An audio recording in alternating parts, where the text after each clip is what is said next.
नमस्ते, good evening दोस्तों। स्वागत है आप सभी साथियों का आपके अपने चैनल में।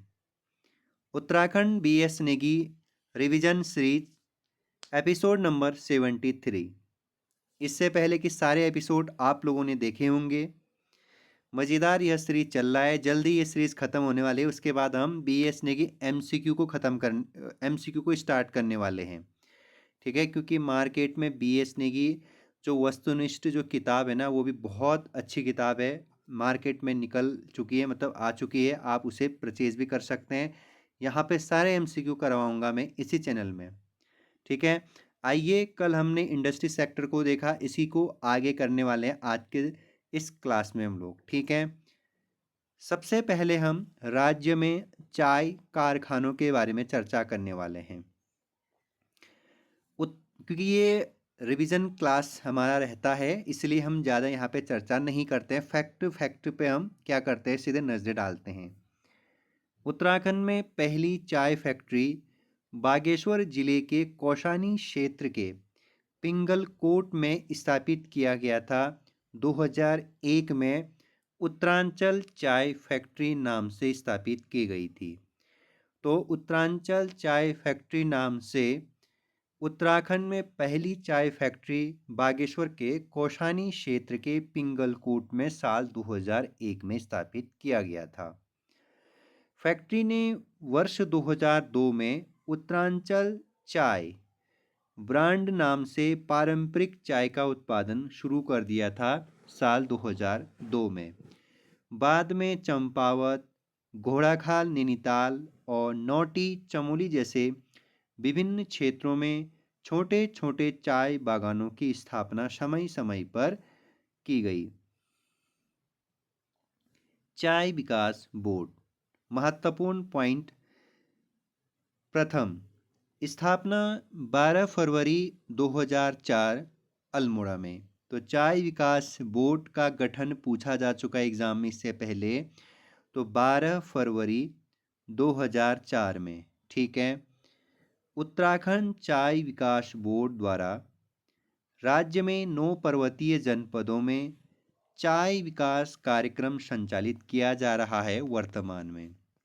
इसके अंतर्गत वर्तमान समय तक 1432 हेक्टेयर क्षेत्रफल पर चाय बागान विकसित किए जा चुके हैं।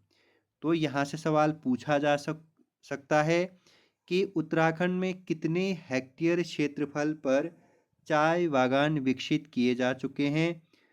तो 1432 हेक्टेयर क्षेत्रफल पर चाय विकास बोर्ड द्वारा स्वयं की 4 प्रसंस्करण इकाइयां स्थापित की गई है। कितनी? 4। ठीक है, जहां चाय का उत्पादन किया जा रहा है। एक तो हरिनगरी हो गया, श्यामल खेत हो गया, चंपावत हो गया और भटोली हो गया। ये 4 प्रसंस्करण इकाइयां स्थापित की गई है चाय विकास बोर्ड द्वारा।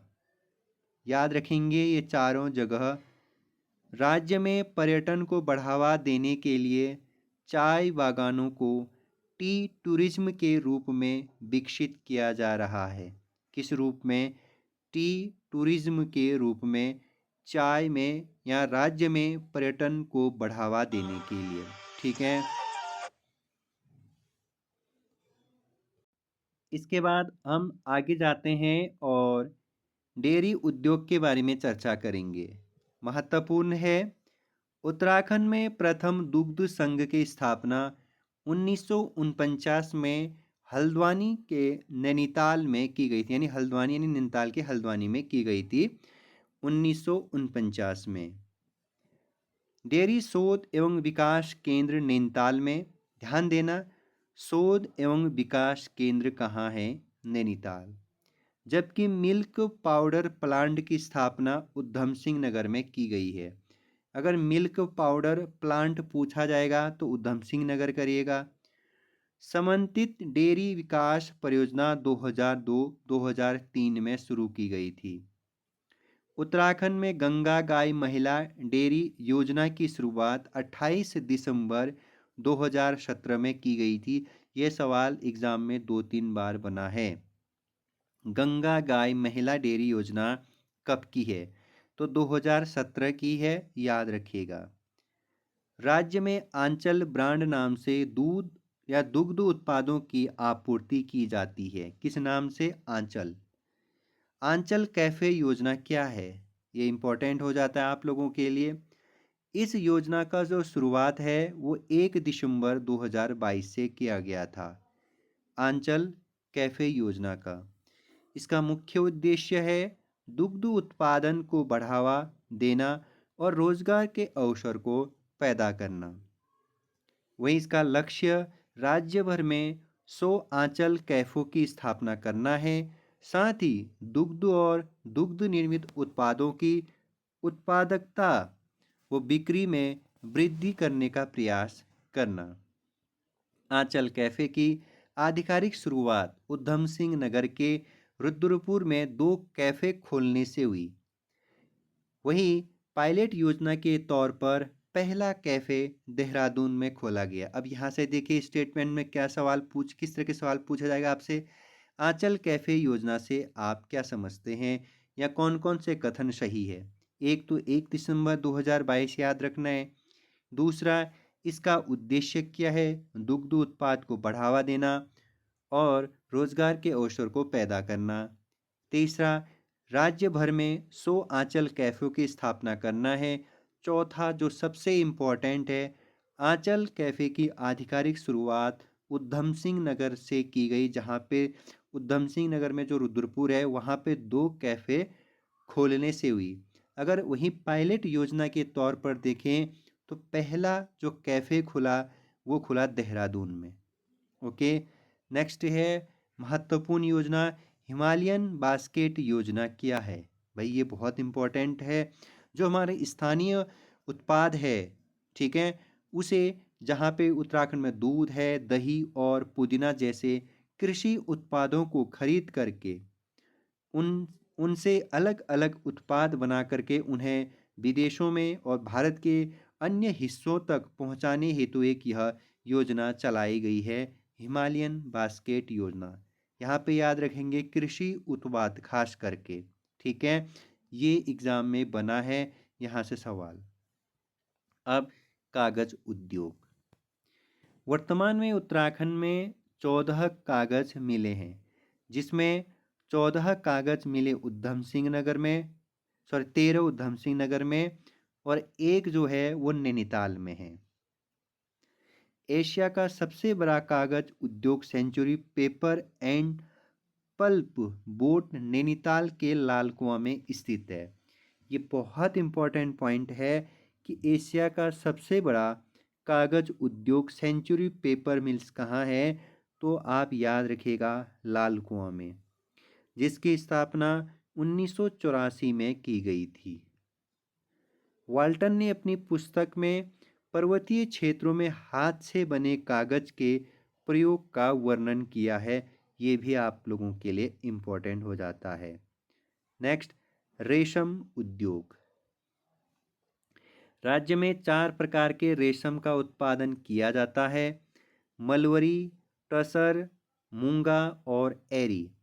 तो ये एग्ज़ाम में पूछा जा चुका सवाल है। राज्य में रेशम की 2 फसल प्रति वर्ष होती है, ठीक है। उत्तराखंड को भारत का, ध्यान से इस पॉइंट को याद रखेंगे, उत्तराखंड को भारत का वाई वोल्टाइल रेशम का कटोरा कहा जाता है। वाई वोल्टाइन रेशम का कटोरा उत्तराखंड को कहा जाता है भारत में। प्रदेश में रेशम उद्योग का प्रारंभ 1958 से देहरादून में रेशम कीट फार्म से प्रारंभ हुआ था। हमारे राज्य में रेशम उद्योग का प्रारंभ 1958 से हुआ था। वहीं आगे हम जाते हैं तो राज्य में सहतूती रेशम कीटांड उत्पादन हेतु देहरादून का जो प्रेम नगर है वहाँ पे विभागीय कीटांड उत्पादन केंद्र का संचालन किया गया है या किया जा रहा है, जिसके तहत वाई-वोल्टिन शहतूती रेशम कीटाणु की आपूर्ति राज्य के विभिन्न जनपदों में की जा रही है। इसके माध्यम से उच्च गुणवत्ता का शहतूती रेशम उत्पादन में बढ़ावा मिल रहा है और लोगों को रोजगार भी मिल रहा है, जिससे राज्य शहतूती रेशम कीटाणु आपूर्ति में आत्मनिर्भरता की ओर हमारा राज्य बढ़ रहा है। देहरादून में 2007 से सिल्क पार्क का निर्माण कार्य प्रारंभ हुआ। तो सिल्क पार्क कहाँ है? ये है देहरादून में, ठीक है। और कब से इस पार्क का निर्माण कार्य प्रारंभ हुआ? 2007। नेक्स्ट, मोस्ट इम्पोर्टेंट ग्रामीण उद्यम वेग वृद्धि परियोजना, ठीक है। ये बहुत इम्पोर्टेंट है क्योंकि हाल फिलहाल में इस परियोजना का नाम बदल करके ग्रामोत्थान योजना किया गया है। रीप कहते हैं इसे इंग्लिश में। कई बार रीप ही आपसे एग्जाम में सीधे सीधे पूछ देता है। प्रदेश में रेशम उद्योग के विकास के लिए प्रदेश के 13 जनपदों में ग्रामीण उद्यम वेग वृद्धि परियोजना का संचालन किया जा रहा है रेशम उद्योग के विकास के लिए। रेशम विभाग कार्यक्रम से जोड़ने के उद्देश्य से preservation of Doon skills heritage का संचालन भी किया जा रहा है। इसका उद्देश्य चयनित महिला कृषकों को रेशम कीट पालन कार्य के साथ साथ कताई एवं ककून क्राफ्ट का प्रशिक्षण भी प्रदान करना है या करवाना है। हाल ही में मुख्यमंत्री ग्रामीण उद्यम वेग वृद्धि परियोजना का नाम बदल करके ग्रामोत्थान योजना किया गया है। ये सबसे इम्पोर्टेंट है, याद रखिएगा आप। नेक्स्ट, रेशा या रस्सी उद्योग। भांग के पौधे से जो बाहर जब भांग का पौधा आप लोगों ने देखा होगा, जब उसको भिगाया जाता है उससे एक रेशा निकलता है जिससे रस्सी, जिससे कंबल, कुल्थे, दर्री, रस्सियां तैयार किए जाते हैं हमारे उत्तराखंड में। जुलाई 2018 में उत्तराखंड राज्य ने भांग की खेती को वैध बनाने, मतलब वैध यानी भांग की खेती आप कर सकते हो, वैध कर दिया। पहला भारतीय राज्य बना, ठीक है, जिसने भांग की खेती को बढ़ावा दिया या भांग की खेती आप कर सकते हो करके।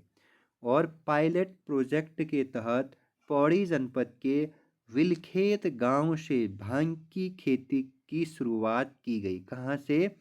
पौड़ी जनपद के विलखेत गांव से। विलखेत गांव, ठीक है, याद रखिएगा। नेक्स्ट है चीनी उद्योग।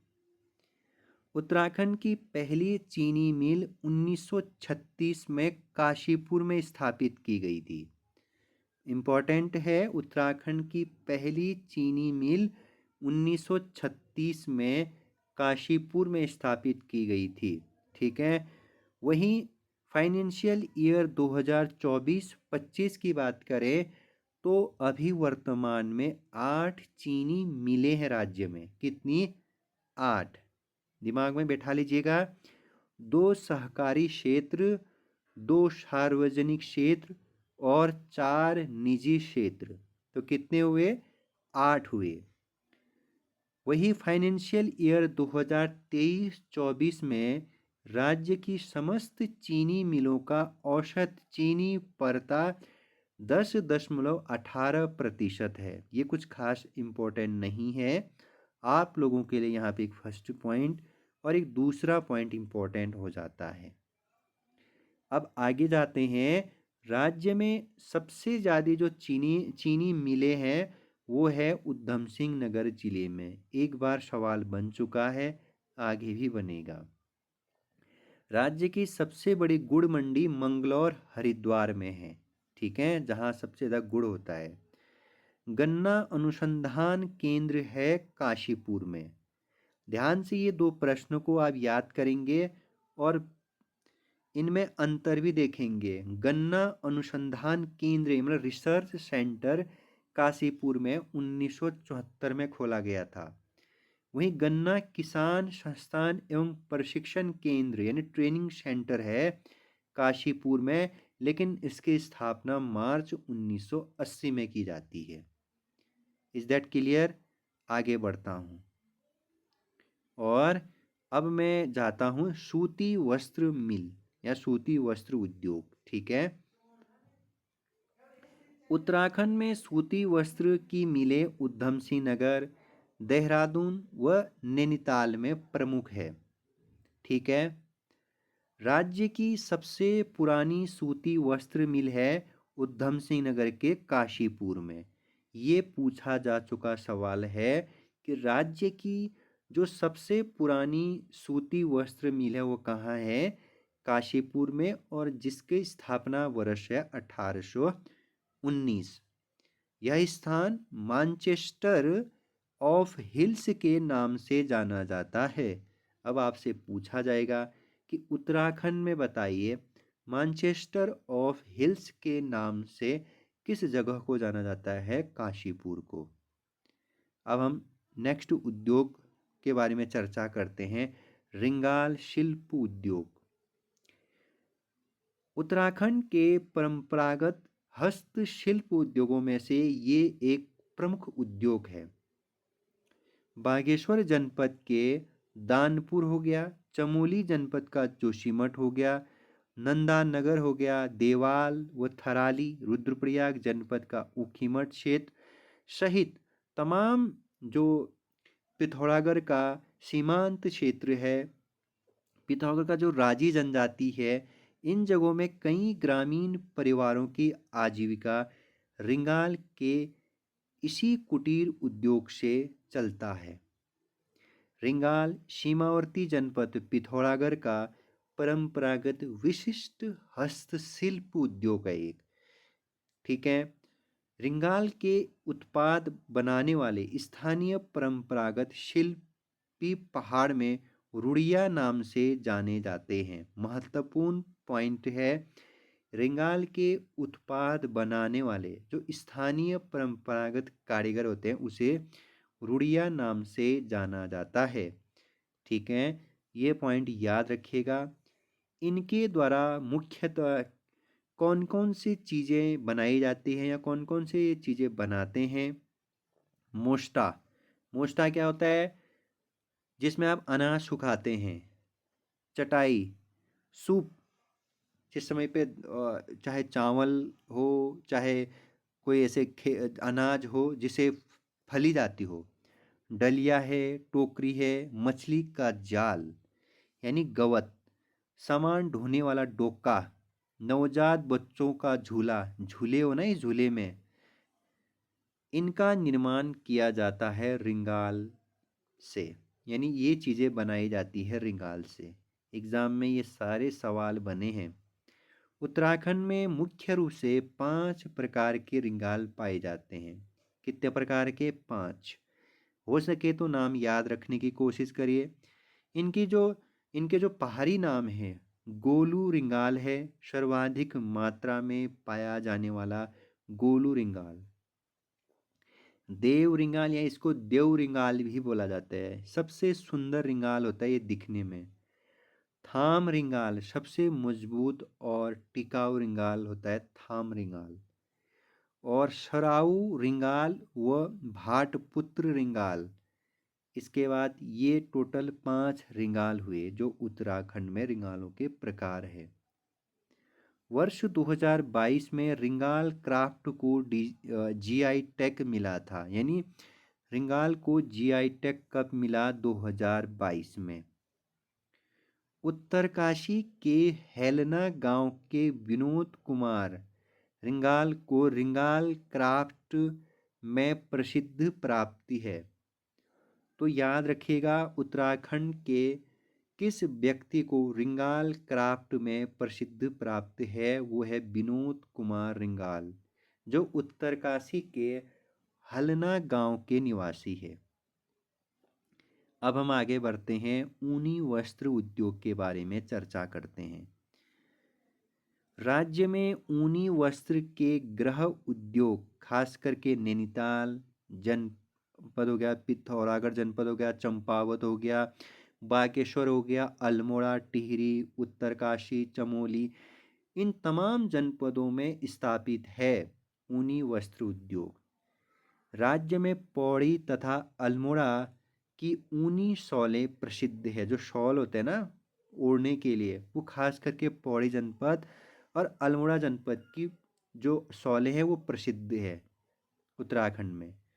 उत्तरकाशी जनपद का एक जिला दो उत्पाद में ऊनी हस्तशिल्प प्रमुख उत्पाद है। ये पूछा गया है, पता आपको कि एक जिला दो उत्पाद के तहत ऊनी हस्तशिल्प जो आप लोगों का उत्पाद है ये किस जिले का है, तो उत्तरकाशी का। वहीं जनपद पिथौरागढ़ का ऊन से बना जो कालीन होता है वो प्रमुख उत्पाद है। पिथौरागढ़ का धारचूला एवं मुनस्यारी कालीन उद्योग के लिए प्रसिद्ध है। इन क्षेत्रों में भेड़ों की ऊन से पश्मीना, चुटका, दन, पंखी, कंबल, दोखा और थुलमा तैयार किए जाते हैं। ठीक है, ये आपके घर में भी पाए जाते होंगे, यानी घर में आप लोगों ने खरीद करके रखे भी होंगे, किसी ने बनाए भी होंगे। ठीक है, ये सारे एग्ज़ाम में पूछे जाने वाले प्रश्न हैं, या तो पहले पूछे जा चुके हैं या आगे बनेंगे। नेक्स्ट है गलीचा या भोटिया दन। इसे जीआई टैग दिया गया है, भोटिया दन को या गलीचा को। ठीक है, गलीचा ये भी ऊन से ही बनाए जाते हैं। थुलमा, आजकल थुलमा की सख्त ज़रूरत है उत्तराखंड में क्योंकि ठंड जो बढ़ गया। यह पिथौरागढ़ जनपद के सीमावर्ती तहसीलों खास करके धारचूला व मुनस्यारी में थुलमा नामक भेड़ के ऊन से काले व सफ़ेद रंगों में तैयार किया जाता है। इसे भी जीआई टैग प्राप्त है। अब आपसे एग्जाम में पूछ भी सकता है निम्न में से किन किन उत्पाद को जीआई टैग प्रदान किया गया है, दिया जा चुका है उत्तराखंड में। दोखा, जो दोखा है ये बकरी और भेड़ की ऊन से निर्मित बिना जो बिनना होता है, मतलब जैसे बुनाई, बाहों का कोट होता है। ठीक है। हाफ, भेड़ ऊन की चटाई से दन के लिए उत्तरकाशी का नाकुरी प्रसिद्ध है। नाकुरी प्रसिद्ध है भेड़ की ऊन से जो चटाई बनाई जाती है उसके लिए। ठीक है, नाकुरी वालों को पता भी होगा। हाँ, हम में से बहुत सारे मित्र नाकुरी से बिलोंग करते हैं, तब चर्चा करते हैं हम उनके साथ, वो भी हमारे साथ चर्चा करते हैं। वुल बैंक, क्या है वुल बैंक? राज्य में ऊन के क्रय विक्रय के लिए वुल बैंकों की स्थापना की गई है। ऊन के क्रय विक्रय के लिए ऊन के प्रशिक्षण एवं उत्पादन केंद्र छाम कहाँ है? टिहरी। तवा, धारचूला, पिथौरागढ़, देवगढ़, पौड़ी, प्रेमनगर, देहरादून, भीमताल, नैनीताल, भीमतल्ला, चमोली में स्थापित किए गए हैं प्रशिक्षण यानी ट्रेनिंग सेंटर। उत्तराखंड भेड़ एवं ऊन विकास बोर्ड द्वारा राज्य में एकीकृत ऊन विकास कार्यक्रम की शुरुआत 2004-2005 में की गई। ये एग्ज़ाम में पूछा गया सवाल है, एकीकृत ऊन विकास कार्यक्रम की शुरुआत कब से की गई उत्तराखंड में? 2004-05 में। ठीक है, तो अब हम यहाँ से आगे कल पढ़ेंगे। ठीक है, हथकरघा और हस्तशिल्प उद्योग के बारे में और हाउस ऑफ हिमालयाज ब्रांड के बारे में। फिर हम उत्तराखंड खादी एवं ग्राम उद्योग बोर्ड के बारे में चर्चा करेंगे और उत्तराखंड के जनपदों में प्रमुख उद्योगों पर भी हम शॉर्ट में चर्चा करेंगे। फिर जीआई टैग, ये वाला जो चैप्टर है ये हम कल ख़त्म करेंगे। ठीक है, फिर हम ऑपरेशन के बारे में, फिर हम उत्तराखंड में पर्यटन के बारे में चर्चा करेंगे। फिर ये चैप्टर समाप्त हो जाएगा। कोशिश रहती है हमारी हर दिन 2-2 वीडियो दे, लेकिन समय ऐसे ही रहता है मित्रों, क्षमा प्रार्थी है। ठीक है, तो कल मिलेंगे एक इसी क्लास को आगे लेकर के। तब तक के लिए अपना ख्याल रखिएगा। आप लोगों ने इतने प्यार से, प्रेम से इस वीडियो को देखा, हमारी लेक्चर को ध्यान से सुना, तो आपका हम धन्यवाद करते हैं। Bye bye, take care.